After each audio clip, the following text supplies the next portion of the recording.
शैतान ने इनके पास जाकर करना क्या है, वो तो इन बेचारों को लेके जा रहा है। ये तो हमदर्दी के लायक हैं ये बेचारे। हाँ, मैं कसूरवार हूं कि मैं इनको वो जिंदगी ही नहीं दिखा रहा जिस जिंदगी को देख कर ये इस्लाम की तरफ आए, बल्कि मैं इनके पास जाता हूं, मैं कहता हूं अरे सुन, किस चीज की तू परवाह करता है, तू शेर करेगा मैं सवा शेर करके दिखाऊंगा तुझे। बर्मिंघम में हमारी एक जमात गई तो एक मुसलमान भाई को जाके दावत देने लगे, तो उसने कहा कि और मैं मुसलमान हूं भाई, मुझे दावत ना दो, ये गैर मुस्लिम है, सामने जाके इसको दावत दो। उन्होंने कहा जी ठीक है, हमें इसके पास ले जाएं। तो वो साथियों को लेकर उधर चला गया। उधर जब गया तो जो गैर मुस्लिम था वो उसको कहता है तू मुझे चाहता है मैं मुसलमान हो जाऊं, मैं इसकी तरह हो जाऊं, मेरी तो एक गर्लफ्रेंड है, ये रोज एक बदलता है, मैं वीकेंड पे शराब पीता हूं, ये रोज शराब में धुत रहता है, मैं तो कभी साल में एक दफा जाकर कसीनो जाता हूं, इसके घर में जुआ होता है, मैं इसकी तरह हो जाऊं। जब ये हम जिंदगी उनको दिखाएंगे तो कसूरवार हम होंगे, अब अल्लाह की मार बराह रास्त हम पर पड़ेगी। तो ये लोग तो रहम खाने के लायक हैं, इनसे हमदर्दी जरूरी है मेरे दोस्तों, नफरत नहीं।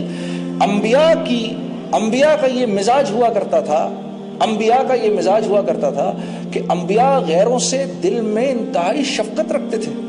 हाँ, और जो गैरों से दिल में शफकत नहीं रखेगा अल्लाह रब्बुल इज्जत उससे अपने दीन का काम नहीं लेंगे, क्योंकि ये काम अंबिया का काम है। जब तक अंबिया के मिजाज पर नहीं आएंगे उस वक्त तक ये काम अल्लाह नहीं लेंगे।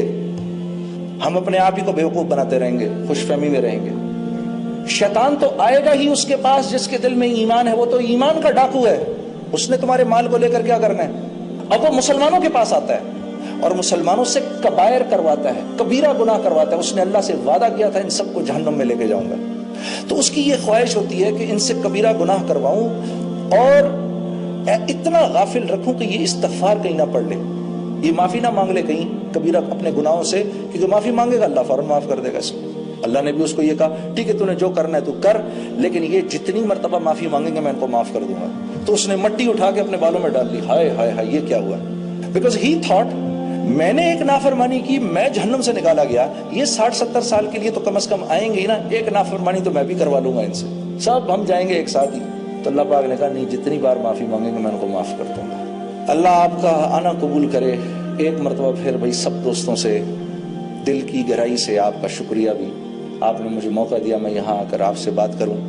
अल्लाह पाक हम सबको मरने से पहले मेरे दोस्तों ऐसे आसार बनाने की तौफीक दे, हम जब यहाँ से जाएं तो हमारी कब्र रोशन हो, हम इस दुनिया में आए ही एक शानदार मौत बनाने के लिए।